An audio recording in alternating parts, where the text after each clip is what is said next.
NEET 2026 22 lakh सपनों का leak हुआ इम्तिहान।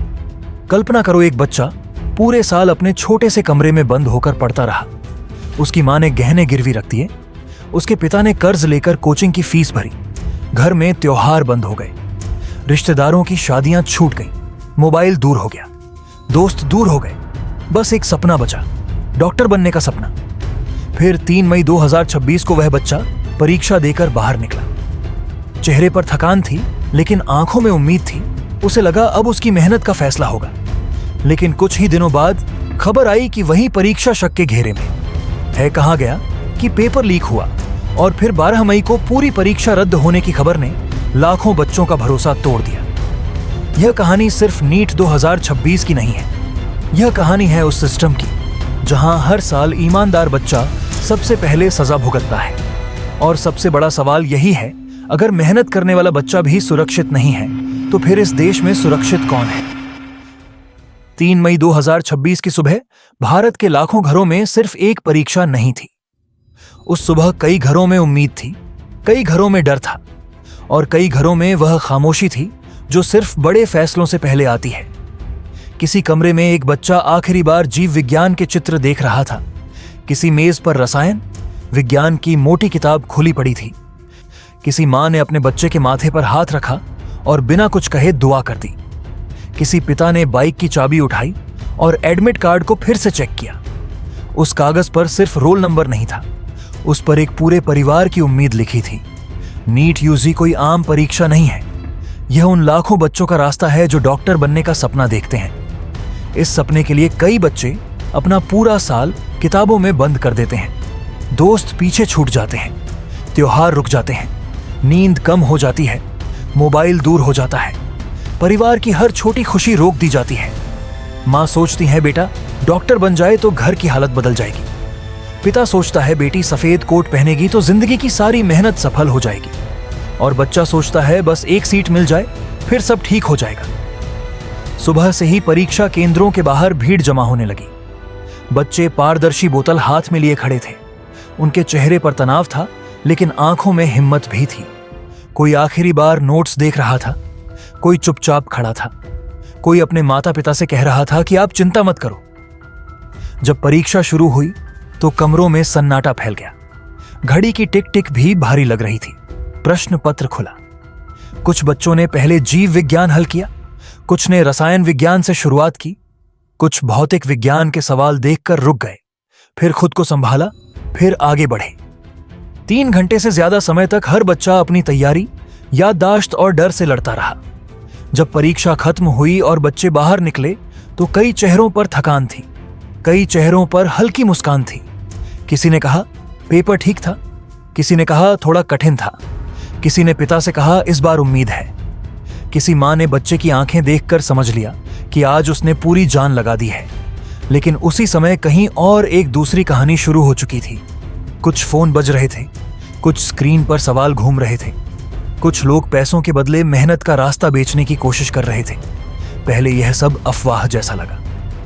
हर बड़े एग्जाम के बाद सोशल मीडिया पर ऐसी बातें चलती हैं। कोई कहता है पेपर पहले आ गया था, कोई कहता है गेस पेपर में वही सवाल थे, कोई कहता है कुछ लोगों को पहले से सब पता था। लेकिन इस बार बात धीरे धीरे अफवाह से आगे बढ़ने लगी। रिपोर्ट्स के मुताबिक जांच में ऐसे गैस पेपर और सामग्री की बात सामने आई जिनमें असली परीक्षा से मिलते जुलते सवाल होने का दावा किया गया। इंडियन एक्सप्रेस की रिपोर्ट में बताया गया कि राजस्थान की विशेष जांच टीम को एक गैस पेपर मिला था जिसमें 410 सवाल थे और उनमें से 120 सवाल असली नीट पेपर में दिखे बताए गए। यही वह पल था जब मामला सिर्फ सोशल मीडिया की बहस नहीं रहा, यह लाखों छात्रों के भरोसे का सवाल बन गया। छात्रों के मन में एक ही सवाल था, अगर कुछ लोगों को पेपर पहले मिल गया था तो हमारी मेहनत का क्या मतलब रह गया? अगर किसी ने पैसे देकर रास्ता खरीद लिया तो पूरे साल पढ़ने वाले बच्चे का क्या होगा? अगर कोई परीक्षा से पहले सवाल देख सकता है तो परीक्षा केंद्र में बैठा ईमानदार छात्र किससे मुकाबला कर रहा था? सवाल पेपर से ज्यादा बड़ा था, सवाल सिस्टम पर था।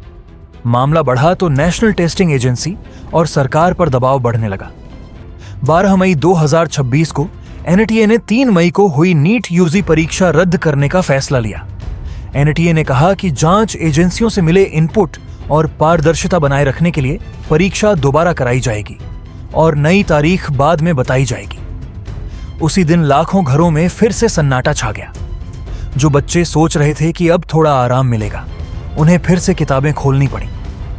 जो परिवार सोच रहे थे कि अब खर्च कम होगा, उनके सामने फिर से कोचिंग, हॉस्टल, सफर और तैयारी का बोझ आ गया। सबसे ज्यादा दर्द उन बच्चों का था जिन्होंने ईमानदारी से परीक्षा दी थी।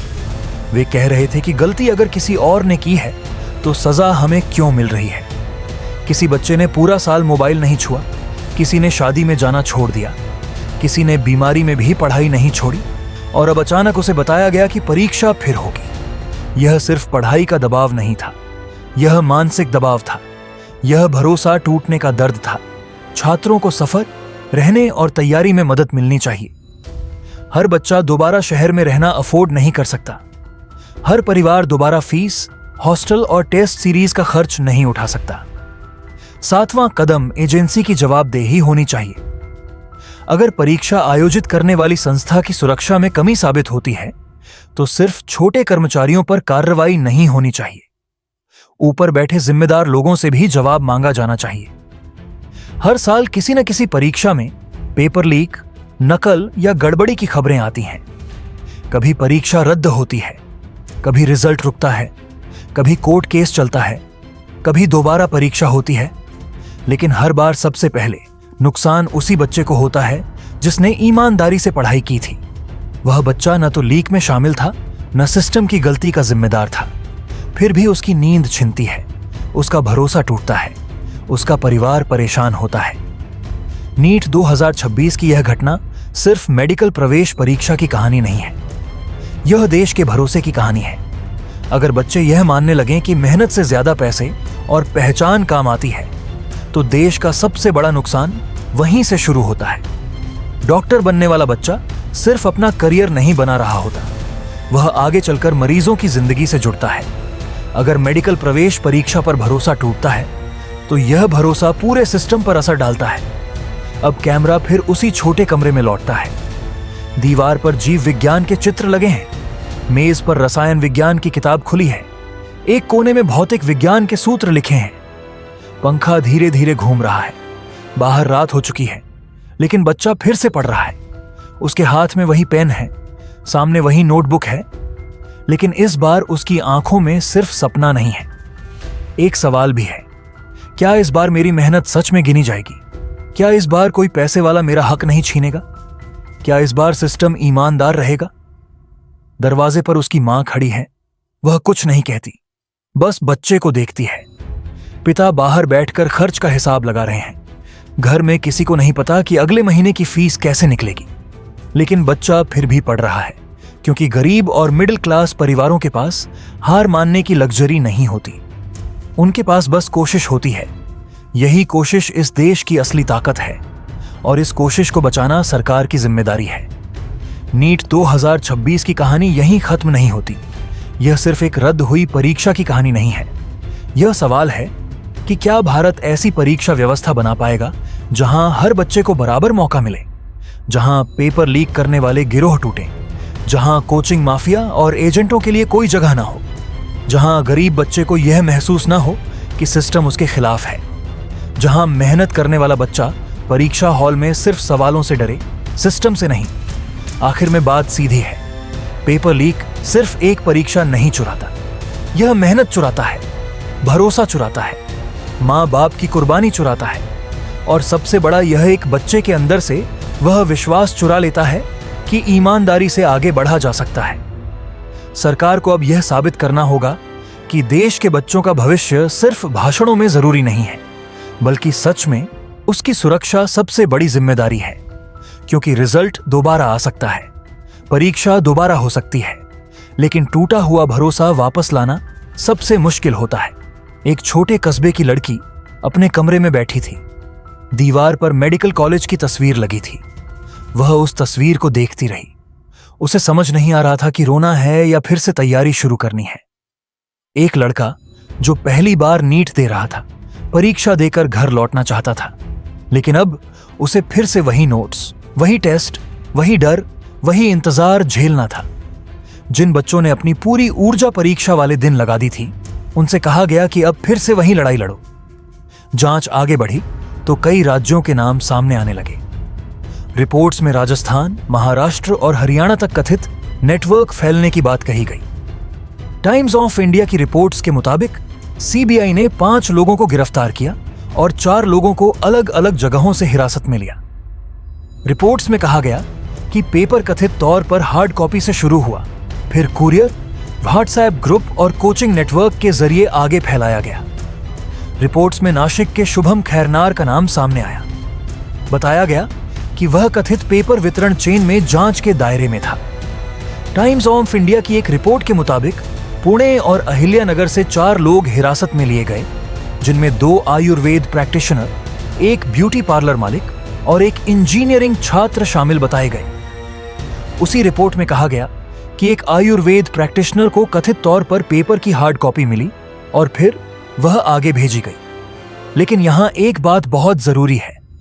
रिपोर्ट्स में जिन भी लोगों के नाम आए, उन्हें अदालत के अंतिम फैसले से पहले दोषी कहना सही नहीं होगा। जांच अभी चल रही है।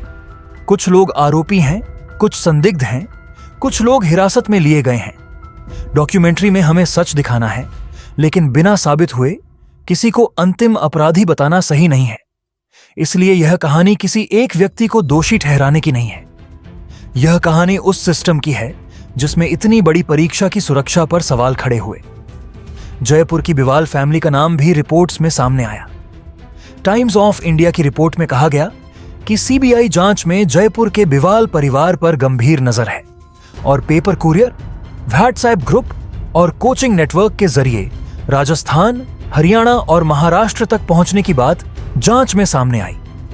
एनडीटीवी की लाइव रिपोर्ट में दिनेश बिवाल द्वारा पेपर स्कैन कर पीडीएफ बनाने की बात भी रिपोर्ट की गई। अगर यह चेन सच में ऐसे चली तो यह सिर्फ एक छोटी गलती नहीं थी, यह सुरक्षा की पूरी दीवार टूटने जैसा था। सवाल यह है कि पेपर बना कहां, उसे किसने देखा, किसने छापा, किसने पैक किया, किसने ट्रांसपोर्ट किया, किसने सेंटर तक पहुंचाया, किसने सील खोली, किस समय किसके हाथ में पेपर था। इतनी बड़ी राष्ट्रीय परीक्षा में हर कदम पर सुरक्षा होनी चाहिए थी।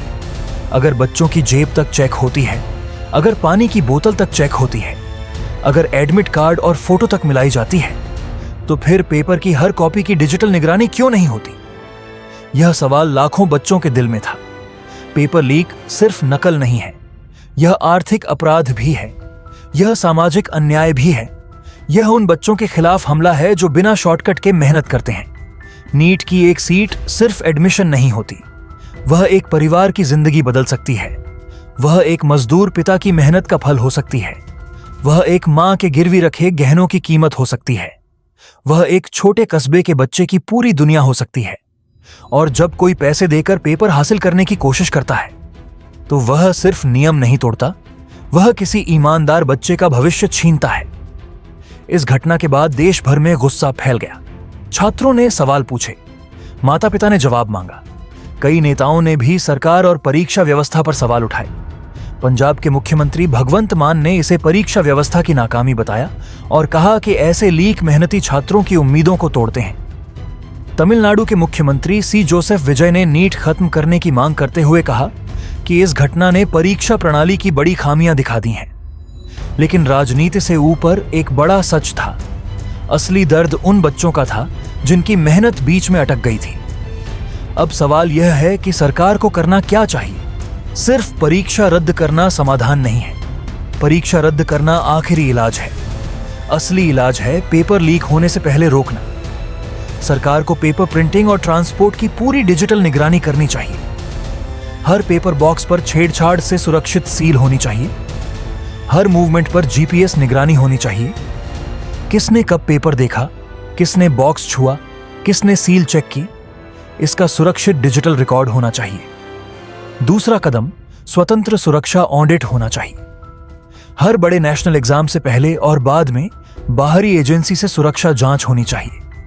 उसकी पूरी गुप्त जानकारी सार्वजनिक न हो, लेकिन एक साफ सारांश छात्रों और माता पिता के सामने आना चाहिए, ताकि लोगों को भरोसा हो कि परीक्षा सच में सुरक्षित है।